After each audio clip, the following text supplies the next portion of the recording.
The Richest Man in Babylon by George S. Clason. The luckiest man in Babylon.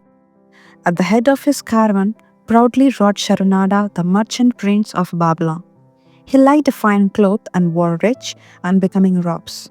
He liked fine animals and sat easily upon his spirited Arabian stallion. To look at him, one would hardly have guessed his advanced years. Certainly, they would not have suspected that he was inwardly troubled. The journeys from Damascus is long and the hardships of the desert many. These he minded not. The Arab tribes are fierce and eager to loot rich caravans.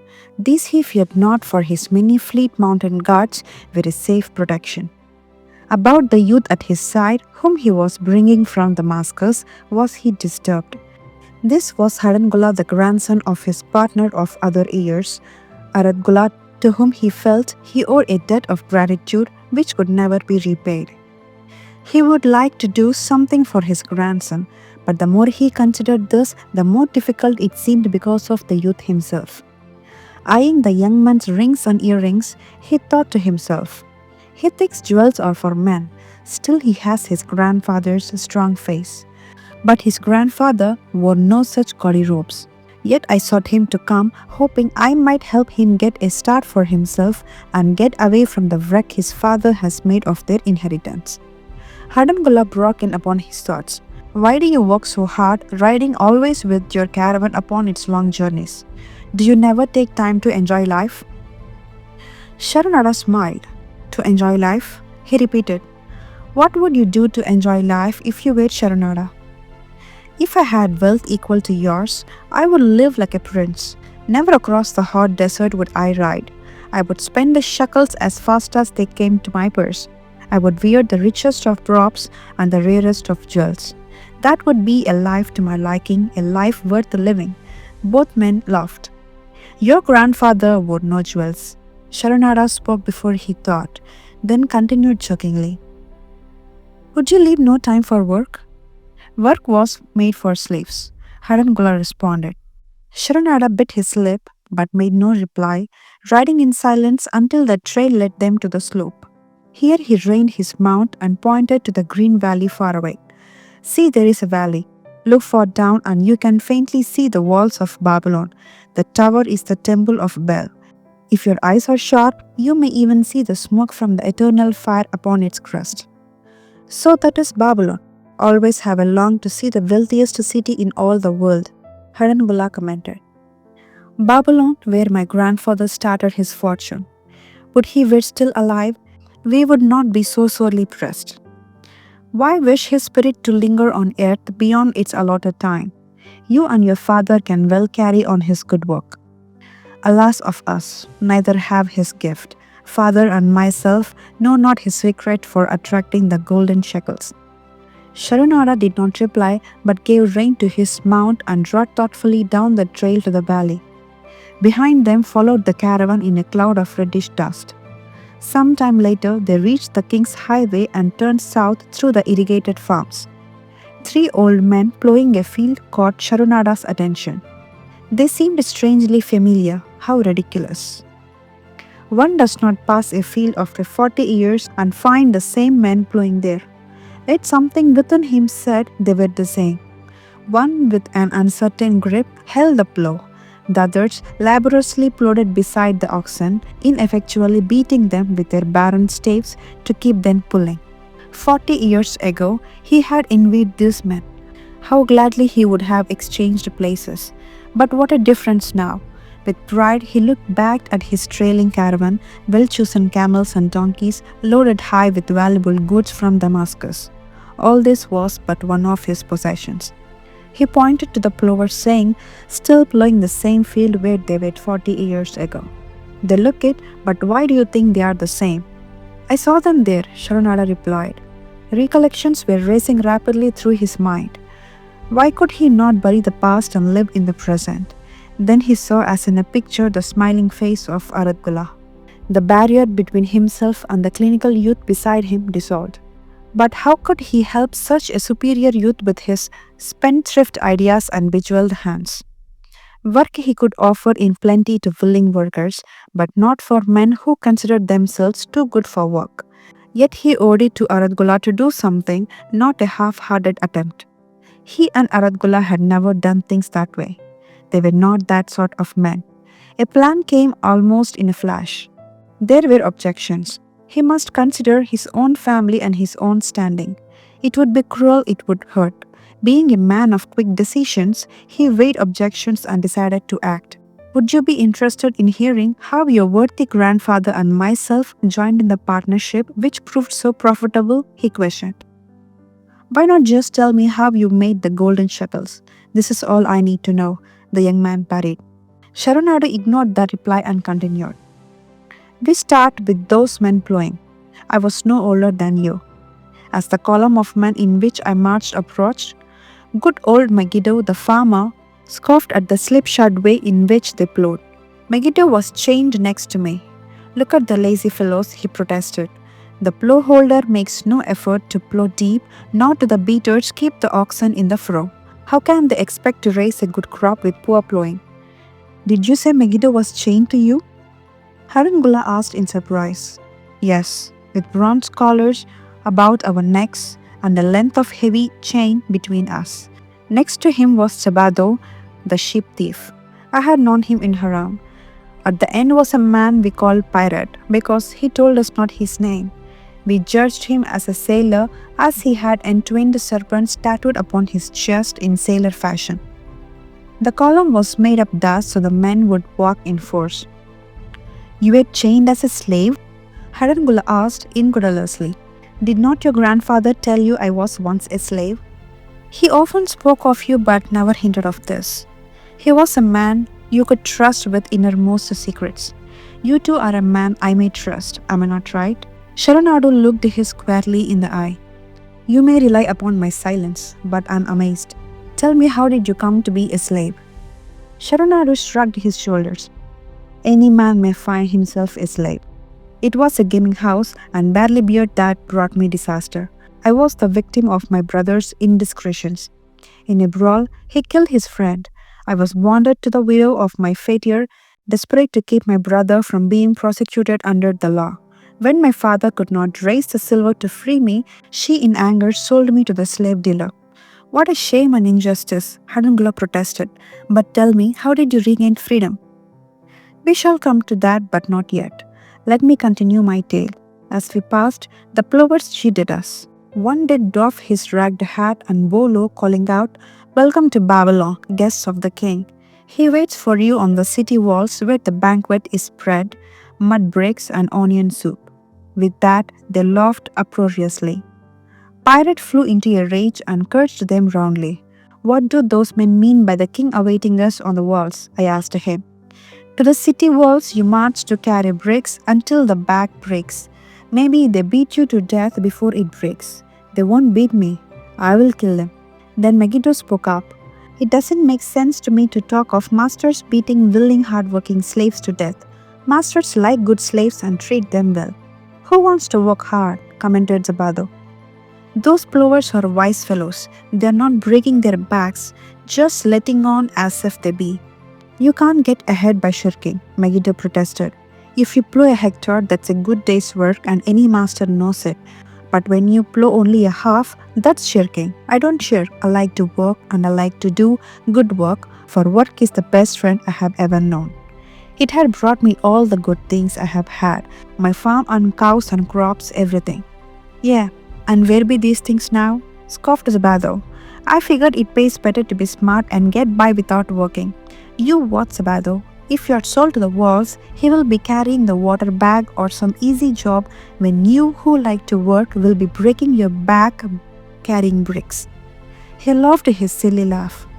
Terror gripped me that night. I could not sleep. I crowded close to the guard drape, and when the others slept, I attracted the attention of Goroso, who was doing the first guard watch.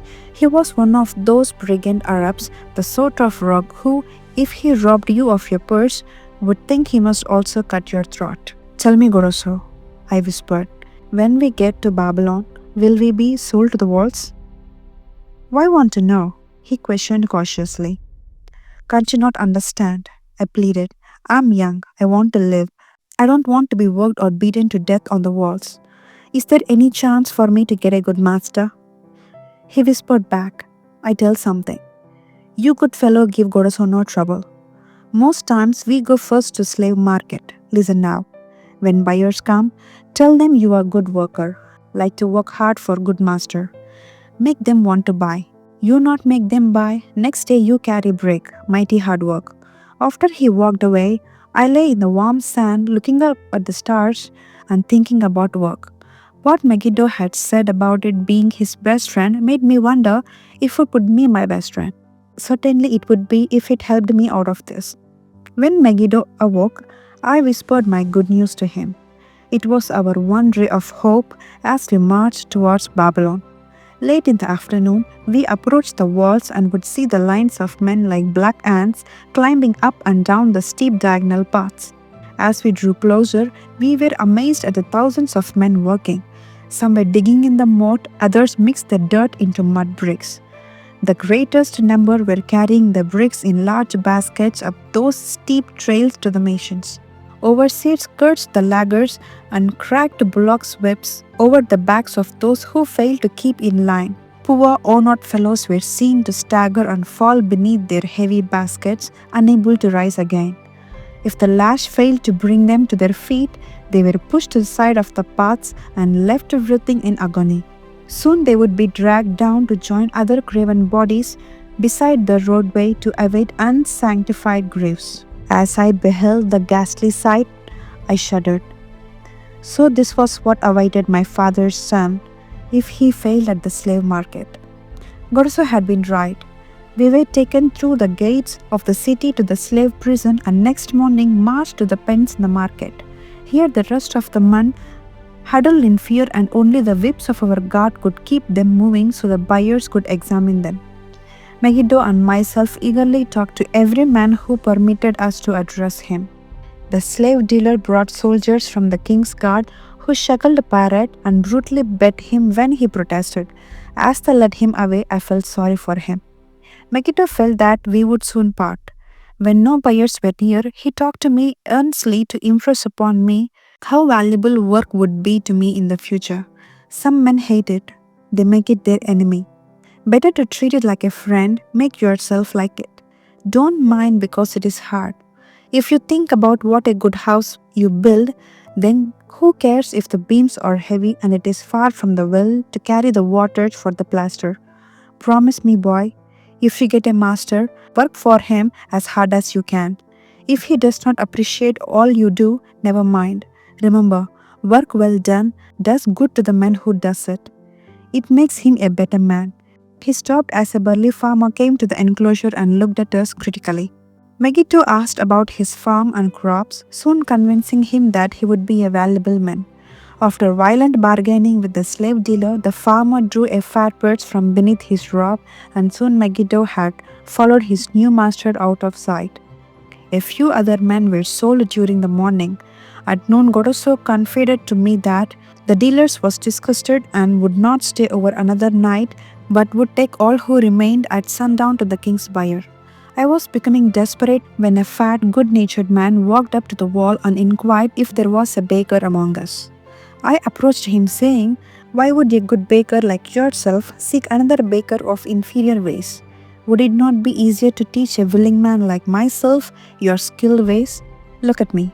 I am young, strong, and like to work. Give me a chance and I will do my best to earn gold and silver for your purse."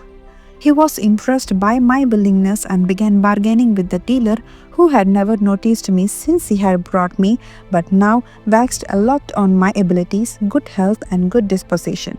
I felt like a fat ox being sold to a butcher. At last, much to my joy, the deal was closed. I followed my new master away, thinking I was the luckiest man in Babylon. My new home was much to my liking. Nana Nade, my master, taught me how to grind the barley in the stone bowl that stood in the courtyard, how to build the fire in the oven, and then how to grind very fine the sesame flour for the honey cakes. I had a couch in the shed where his grain was stored. The old slave housekeeper Swasti fed me well and was pleased at the way I helped her with the heavy tasks.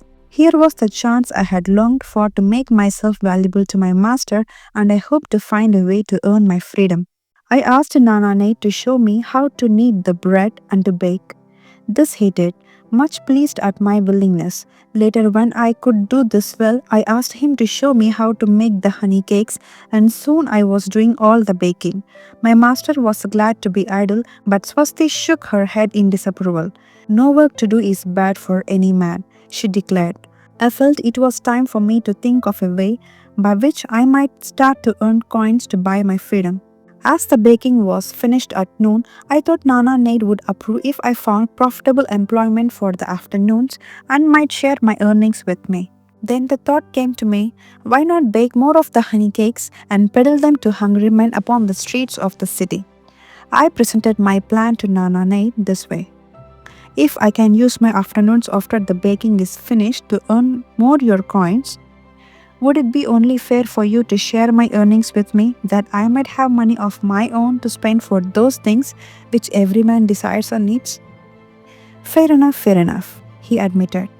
When I told him of my plan to peddle our honey cakes, he was well pleased. Here is what we will do, he suggested. You sell them at 2 for a penny. Then half of the pennies will be mine to pay for the flour and the honey of the wood to bake them. Of the rest, I shall take half and you shall keep half. I was much pleased by his generous offer that I might keep for myself 1/4 of my slave. That night, I worked late to make a tray upon which to display them. Nana Nate gave me one of his worn robes that I might look well, and Swasti helped me patch it and wash it clean. The next day, I baked an extra supply of honey cakes. They looked brown and tempting upon the tray as I went along the street, loudly calling my wares. At first, no one seemed interested and I became discouraged. I kept on, and later in the afternoon, as men became hungry, the cakes began to sell and soon my tray was empty. Nana Nade was well pleased with my success and gladly paid me my share. I was delighted to earn pennies. Megiddo had been right when he said a master appreciated good work from his slaves. That night I was so excited over my success I could hardly sleep and tried to figure out how much I could earn in a year and how many years would be required to buy my freedom. As I went forth with my tray of cakes every day, I soon found regular customers. One of these were none other than your grandfather Aradgula. He was a rug merchant and sold to the housewives, going from the one end of the city to the other, accompanied by a donkey loaded high with rugs and black slave to tend it. He would buy 2 cakes for himself and 2 for his slave, always tarrying to talk with me while they ate them. Your grandfather said something to me one day that I shall always remember. I like your cakes, boy, but better still, I like the fine enterprise with which you offer them. Such spirit can carry you far on the road to success. But how can you understand, Harangula, what such words of encouragement could mean to a slave boy, lonesome in a great city, struggling with all he had in him to find a way out of his humiliation? As the months went by, I continued to add pennies to my purse. It began to have a comforting weight upon my belt. Work was proving to be my best friend, just as Megiddo had said. I was happy, but Swasti was worried. Your master, I feared to have him spend so much time at the gaming houses, she protested. I was overjoyed one day to meet my friend Megiddo upon the streets. He was leading 3 donkeys loaded with vegetables to the market. I'm doing might well, he said.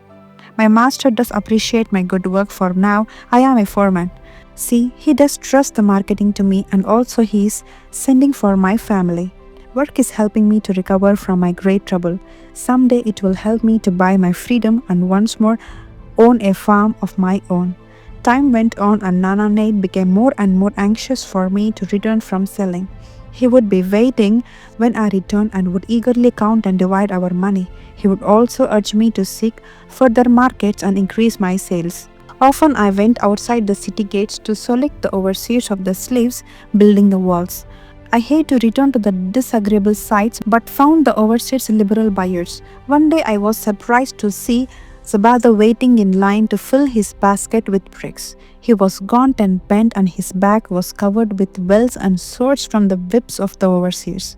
I was sorry for him and handed him a cake which he crushed into his mouth like a hungry animal. Seeing the greedy look in his eyes, I ran before he could grab my tray. Why do you work so hard? Aradgula said to me one day. Almost the same question you asked me today. Do you remember? I told him what Megiddo had said about work and how it was proving to be my best friend. I showed him with pride my wallet of pennies and explained how I was saving them to buy my freedom. When you are free, what will you do? He inquired. Then I answered, I intend to become a merchant. At that, he confided in me, something I had never suspected. You know not that I also am a slave. I am in partnership with my master. Stop, demanded Hadangula. I will not listen to lies defaming my grandfather. He was no slave. His eyes blazed in anger. Sharanada remained calm. I honor him for rising above his misfortune and becoming a leading citizen of Damascus. Are you his grandson cast of the same mold? Are you man enough to face true facts, or do you prefer to live under false illusion? Hadangula straightened in his saddle. In a voice surprised with deep emotion, he said, My grandfather was beloved by all. Countless were his good deeds. When the famine came, did not his gold buy grain in Egypt, and did not his caravan bring it to the Damascus and distribute it to the people so none would starve? Now you say he was but a despised slave in Babylon. Had he remained a slave in Babylon, then he might well have been despised. But then, through his own efforts, he became a great man. In Damascus, the gods indeed condemned his misfortunes and honored him with their respect. Sharanada replied. After telling me that he was a slave, Sharanada continued. He explained how anxious he had been to earn his freedom. Now that he had enough money to buy his freedom, he was much disturbed as to what he should do. He was no longer making good sales and feared to leave the support of his master. I protested his indecision.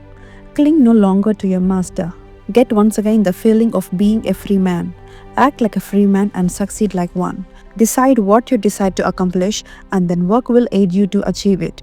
He went on his way saying he was glad I had shamed him for his cowardice.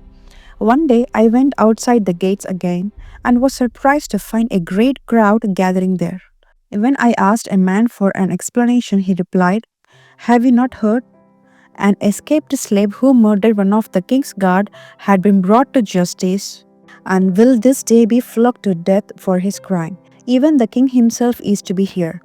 So dense was the crowd about the flogging post, I feared to go near lest my tray of honey cakes be upset. Therefore, I climbed up the unfinished walls to see over the heads of the people. I was fortunate in having a view of Nebuchadnezzar himself as he rode by in his golden chariot. Never had I beheld such grandeur, such robes, and hanging of gold cloth and velvet. I could not see the flogging, though I could hear the shriek of the poor slave. I wondered how one so noble as our handsome king could endure to see such suffering, yet when I saw he was laughing and joking with his nobles, I knew he was cruel and understood why such inhuman tasks were demanded of the slaves building the walls. After the slave was dead, his body was hung upon by the pole by a rope attached to his legs so all might see. As the crowd began to thin, I went close. On the hairy chest, I saw tattooed 2 entwined serpents. It was Pirate. The next time I met Aradgula, he was a changed man. Full of enthusiasm, he greeted me. Behold, the slave you knew is now a free man. There was magic in your words. Already my sales and my profits are increasing. My wife is overjoyed. She was a free woman, the niece of my master. She must decide that we move to a strange city where no man shall know I was once a slave. Thus our children shall be above reproach of their father's misfortune. Work has become my best helper. It has enabled me to recapture my confidence and my skill to sell. I was overjoyed that I had been able even in a small way to repay him for the encouragement he had given me. One evening, Swasti came to me in deep distress. Your master is in trouble. I fear for him. Some months ago, he lost much at the gaming tables. He pays not the farmer for his grain nor his honey. He pays not the money lender. They are angry and threaten him. Why should we worry over his folly? We are not his keepers, I replied thoughtlessly. Foolish youth, you understand not. To the moneylender did he give your title to secure a loan? Under the law he can claim you and sell you. I know not what to do. He is a good master. Why? Oh, why should such trouble come upon him? Not where Swasti's fear groundless. While I was doing the begging next morning, the moneylender returned with a man he called Sashi. This man looked me over and said I would do. The moneylender waited not for my master to return but told Swasti to tell him he had taken me. With only the robe on my back and purse of pennies hanging safely from my belt, I was hurried away from the unfinished begging. I was whirled away from my dearest hopes as the hurricane snatches the tree from the forest and casts it into the surging sea. Again a gaming house and barely beer had caused me distress. Sashi was a blunt, gruff man. As he led me across the city, I told him of the good work I had been doing for Nana Knight and said I hoped to do good work for him. His reply offered no encouragement. I like not this work, my master likes it not. The king has told him to send me a bill of session of the Grand Canal. Master tells Sashi to buy more slaves, work hard and finish quick. Bah, how can any man finish a big job quick? Picture a desert with not a tree, just low shrubs and a sun burning with such fury the water in our barrels became so hot we could scarcely drink it. Then picture rows of men going down into the deep excavation and lunging heavy baskets of dirt up soft, dusty trails from daylight until dark. Picture food served in open troughs from which he helped ourselves like swine. He had no tents, no straws of bed. That was the situation in which I found myself. I buried my wallet in a market spot, wondering if I would ever dig it up again.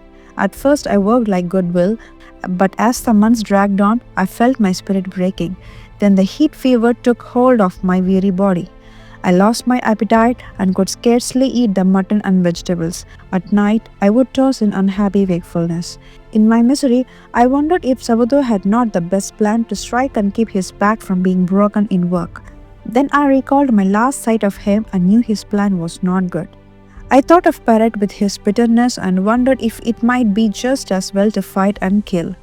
The memory of his bleeding body reminded me that his plan was also useless. Then I remembered my last sight of Megiddo. His hands were deeply calloused from hard work, but his heart was light and there was happiness on his face. His was the best plan. Yet I was just as willing to work as Megiddo. He could not have worked harder than I. Why did not my work bring me happiness and success? Was it work that brought Megiddo happiness, or was happiness and success merely in the laps of gods? Was I to work the rest of my life without gaining my desires, without happiness and success? All these questions were jumbled in my mind, and I had not an answer. Indeed, I was sorely confused. Several days later, when it seemed that I was at the end of my endurance and my questions still unanswered, Sashi sent for me. A messenger had come from my master to take me back to Babylon.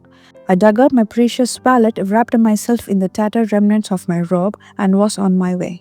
As we rode, the same thoughts of a hurricane whirling me hither and thither kept racing through my feverish brain. I seemed to be living the weird words of a chant from my native towns of Haran, besetting a man like a whirlwind, driving him like a storm, whose course no one can foliate, whose destiny no one can foretell. Was I destined to be ever thus punished, for I knew not what new miseries and disappointments awaited me? When we rode to the courtyard of my master's house, imagine my surprise when I saw Aratgula awaiting me. He held me down and hugged me like a long-lost brother. As we went our way, I would have followed him as a slave should follow his master, but he would not permit me. He put his arm about me, saying, "I hunted everywhere for you." When I had almost given up hope, I did meet Swasti, who told me of the moneylender who directed me to your noble owner. A hard bargain he did drive and made me pay an outrageous price, but you are worth it. Your philosophy and your enterprise have been my inspiration to this new success. Megiddo's philosophy, not mine, I interrupted. Megiddo's and yours. Thanks to you both, we are going to Damascus and I need you for my partner. See, he exclaimed, in one moment you will be a free man. So saying, he drew from beneath his robe the clay tablet carrying my title. This he raised above his head and hurled it to break in 100 pieces upon the cobblestones. With glee he stamped upon the fragments until they were but dust. Tears of gratitude filled my eyes. I knew I was the luckiest man in Babylon. Work, you see, by this in the time of my greatest distress, did prove to be my best friend. My willingness to work enabled me to escape from being sold to join the slave gangs upon the walls. It also so impressed your grandfather, he selected me for his partner. Then Hadan Gula questioned, was work my grandfather's secret key to the golden shekels? It was the only key he had when I first met him. Sharunara replied, your grandfather enjoyed working. The gods appreciated his efforts and rewarded him liberally. I begin to see. Hadangula was speaking thoughtfully. Work attracted his many friends who admired his industry and the success it brought. Work brought him the honors he enjoyed so much in Damascus. Work brought him all those things I have approached, and I thought work was fit only for slaves. Life is rich with many pleasures for men to enjoy, Sharunada commented. Each has its place. I am glad that work is not reserved for slaves. Were that the case, I would be deprived of my greatest pleasure. Many things do I enjoy, but nothing takes the place of work. Sharunada and Hadangula wrought in the shadow of the towering walls of the massive bronze gates of Babylon. At their approach, the gate guard jumped to attention and respectfully saluted an honored citizen. With head held high, Sharunada led the long caravan through the gates and up the streets of the city. I have always hoped to be a man like your grandfather, Hadangula confided to him. Never before did I realize just what kind of man he was. This have shown me. Now that I understand, I do admire him all the more and feel more determined to be like him. I fear I can never repay you for giving me the true key to his success. From this day forth, I shall use his key. I shall start humbly as he started, which benefits my true station far better than jewels and fine robes. So saying, Hadangula pulled the jeweled bubbles from his ear and the rings from his fingers. Then reining his horse, he dropped back and rode with deep respect behind the leader of the caravan. The end.